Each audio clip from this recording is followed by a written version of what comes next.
اب رمضان کی آمد ہے، 7 باتیں بتائیں حضرت محمد صلی اللہ علیہ وسلم نے صحابہ کو رمضان سے متعلق 7 باتیں بتائیں۔ یہ 7 باتیں ہر گھر میں اس کے تذکرے ہوں، بچوں کی زبانوں پر، بوڑھوں کی زبانوں پر، مجلسوں میں بیٹھیں، صبح سیر کر رہے ہیں، دوستوں میں بیٹھیں، یہ باتیں کریں۔ یہ 7 باتیں اللہ کے نبی نے صحابہ سے فرمائیں رمضان سے پہلے۔ پہلی بات فرمائی کہ دیکھو رمضان کا مہینہ آ رہا ہے، یہ برکت والا مہینہ ہے، برکتیں سمیٹو، برکتیں، گھر بنیں گے برکتوں سے، مسئلے حل ہوں گے برکتوں سے، پریشانیاں ختم ہوں گی برکتوں سے، پیسوں سے نہیں۔ یہ پیسے کمانے کا مہینہ نہیں ہے، پیسے جمع کرنے کا مہینہ نہیں ہے، یہ برکتیں سمیٹنے کا ہے۔ برکت سے مسئلے حل ہوتے ہیں۔ بکری 1-2 بچے دیتی ہے، کتیا 8-10 بچے دیتی ہے۔ ریوڑ کس کے نظر آتے؟ ریوڑ؟ بکری میں برکت ہے، بکریوں میں برکت ہے، برکتیں سمیٹنے کا مہینہ آ رہا ہے۔ دوسری بات فرمائی حق تعالی شانو اپنے بندوں کی طرف متوجہ ہو جاتے ہیں۔ جب اللہ بندوں کی طرف متوجہ ہو گئے تو بندوں کو بھی اللہ کی طرف متوجہ ہو جانا چاہیے۔ اب کتنی عجیب بات ہے، اللہ تو بندوں کی طرف متوجہ ہوں اور بندے اللہ کی طرف متوجہ نہ ہوں۔ آپ کسی کے پاس جائیں اور آپ کو وہ توجہ نہ دے، آپ کسی سے بات کریں اور وہ کسی اور طرف دیکھ رہا ہو۔ تیسری بات فرمائی حق تعالی شانو اپنی رحمت خاصہ نازل فرماتے ہیں۔ عام رحمتیں پورے سال ہیں، رمضان میں خاص رحمتیں نازل ہو رہی ہیں، خاص رحمتیں۔ ان رحمتوں سے اپنا اپنا حصہ لے لو، اپنا اپنا حصہ لے لو، اپنا اپنا حصہ لے لو بھائی۔ نہر میں پانی ہوتا ہے، ہر آدمی اپنے برتن کے حساب سے پانی بھر لیتا ہے۔ جس کا چھوٹا برتن ہوتا ہے پانی بھی تھوڑا ملتا ہے، جس کا برتن کا ڈھکن بند ہوتا ہے اسے قطرہ بھی نہیں ملتا ہے۔ تو رحمتیں ہیں اللہ کی خاص رمضان میں، اپنا اپنا حصہ لو اس سے۔ چوتھی بات فرمائی حق تعالی شانو بندوں کی خطاؤں کو معاف فرماتے ہیں۔ انسان سے بڑی غلطیاں ہیں، کمیاں، کوتاہیاں، کہیں دیکھنے میں، کہیں بولنے میں، کہیں سننے میں، کہیں کمانے میں، کہیں خرچ کرنے میں غلطیاں ہو رہی ہیں۔ اللہ معاف کرنے والے ہیں۔ رمضان کا مہینہ کس لیے؟ معافی مانگو، معافی مانگو، معافی مانگو اللہ سے، اللہ معاف کر دیں گے۔ یہ معافی مانگنے کا مہینہ ہے۔ اس لیے شب قدر میں کیا دعا سکھائی؟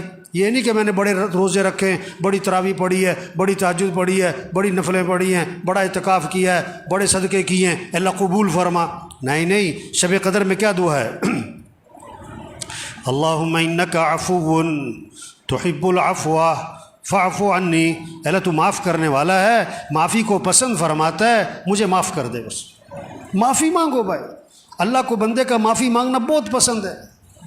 پانچویں بات فرمائی حق تعالی شانو بندوں کی دعاؤں کو قبول فرماتے ہیں۔ یہ مہینہ کس کا ہے؟ مانگنے کا۔ ہم سب محتاج ہیں، سب کی ضرورتیں، سب کی پریشانیاں ہیں، سب کے حالات ہیں، گھریلو مسئلے، کاروباری مسئلے، ملک کے مسئلے، عوام کے مسئلے، حکمرانوں کے مسئلے، مسائل، مسلمانوں کے کتنے حالات پوری دنیا میں۔ اب ان سارے مسئلوں کو حل کرنے والا کون ہے؟ اللہ ہے۔ خوشیاں دینے والا اللہ ہے، پریشانیوں سے بچانے والا اللہ ہے، آئی مصیبتوں کو سے نکالنے والا اللہ ہے۔ تو کس سے مانگو؟ سحری کا وقت کس لیے ہے؟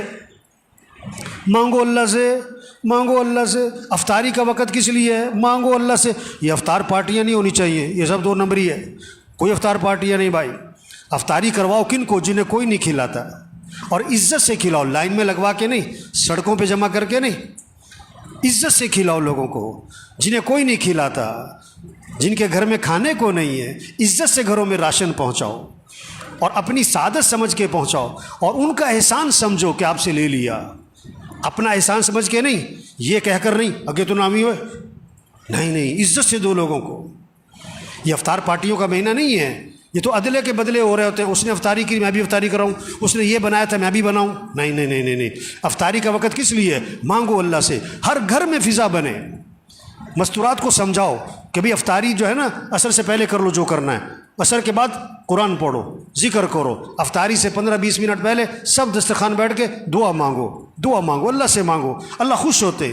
عرش اٹھانے والے فرشتوں سے اللہ فرماتے ہیں جب رمضان کا مہینہ شروع ہوتا ہے کہ اپنی اپنی عبادت چھوڑ دو، اب تمہارا ایک ہی کام ہے کہ روزے داروں کی دعاؤں پر آمین کہتے رہو۔ یہ مانگنے کا مہینہ آ رہا ہے، مانگو اللہ سے، مانگو اللہ سے۔ ایک اللہ کی ذات ہے جس سے مانگو تو خوش ہوتا ہے، نہ مانگو تو ناراض ہوتا ہے۔ خزانے بھرے پڑے، وہ سخی ہے، وہ کریم ہے، وہ جواد ہے۔ چھٹی بات فرمائی، حق تعالی شانہ فرشتوں کے سامنے فخر فرماتے ہیں، دیکھو میرے بندے دن میں روزہ رکھتے ہیں، رات کو میرے سامنے قیام کرتے ہیں، رکوع کرتے ہیں، سجدے کرتے ہیں، میرے سامنے ہاتھ پھیلاتے ہیں۔ گرمی ہے روزہ رکھا ہوا ہے، اور دن لمبا ہے روزہ رکھا ہوا ہے، بھوک لگی ہوئی ہے روزہ رکھا ہوا ہے، کھانا سامنے پانی سامنے نہیں پیتا ہے، کوئی دیکھ نہیں رہا، میرا ڈر ہے۔ اللہ بندو فرشتوں کے سامنے فخر فرماتے ہیں، دیکھو میرے بندے روزے رکھ رہے ہیں، میرے سامنے رات کو قیام کرتے ہیں۔ ساتویں بات فرمائی، حق تعالی شانہ تمہارے تنافس کو دیکھتے ہیں رمضان میں، نیکیوں میں ایک دوسرے سے آگے بڑھنا۔ یہ کہتے ہیں نا سیزن آ رہا ہے، تو دین داروں کا، ایمان والوں کا رمضان کیا آ رہا ہے؟ یہ نیکیوں کا سیزن، قرآن کا سیزن۔ یہ رمضان اور قرآن اس کی خاص مناسبت ہے۔ جبریل علیہ السلام رمضان شریف میں آتے تھے حضور صلی اللہ علیہ وسلم کے پاس، اور قرآن کا دور فرماتے تھے۔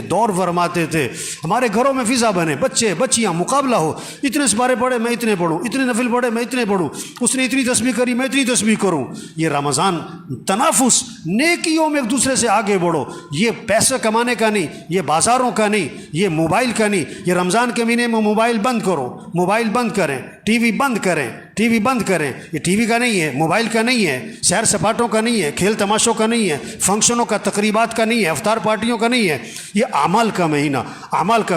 یہ 7 باتیں فرما کر حضور صلی اللہ علیہ وسلم نے فرمایا، سخت لہجہ ہو گیا آپ کا، آپ کی الفاظ میں شدت آ گئی، سختی آ گئی۔ آپ نے فرمایا، بد نصیب ہے وہ شخص جو اس مہینے میں بھی اللہ کی رحمت سے محروم رہ جائے۔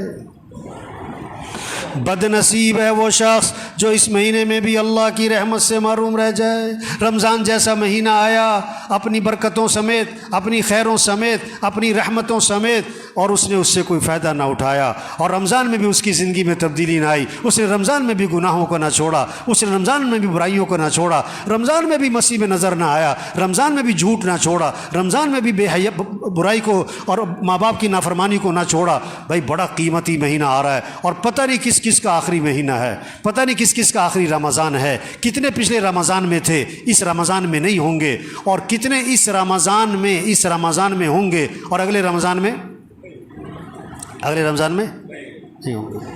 پتہ نہیں کس کا آخری ہے۔ رمضان اگلے سال بھی آئے گا، ہم ہوں گے کہ نہیں یہ کوئی پتہ نہیں ہے۔ تو سب نیت کرو بھئی اس رمضان کو قیمتی بنانا ہے، انشاءاللہ اس رمضان کو قیمتی بنانا ہے۔ ایک کام کر لے رمضان قیمتی بنانے کے لیے، نظام الاوقات بنا لے، گھر میں سب کا نظام الاوقات بنائیں، بچے بچیاں، ابا دادا پوت، سب نظام الاوقات بنائیں۔ یہ سونے کا وقت، یہ اٹھنے کا وقت، یہ نماز کا وقت، یہ قرآن کا وقت، یہ ذکر کا وقت، یہ دعا کا وقت، یہ تعلیم کا وقت، اور یہ دکان مرد ہیں، یہ دکان کا دفتر کاروبار کم سے کم مستورات گھر میں ٹائم بنائیں۔ یہ افطاری تیار کرنے کا وقت ہے، یہ سحری تیار کرنے کا وقت ہے، اتنے بجے اٹھنا ہے، اتنے بجے سونا ہے، اب یہ قرآن پڑھنا ہے، اتنے سپارے پڑھنے ہیں، اتنا ذکر کرنا ہے، اتنی دیر دعا مانگنی ہے۔ نظام الاوقات بنا لیں، پھر وقت قیمتی بن جائے گا۔ اللہ سب کو اس کی توفیق عطا فرمائے۔ نیت کریں، دعا مانگیں، کوشش کریں، اللہ ہمیں توفیق عطا فرمائے۔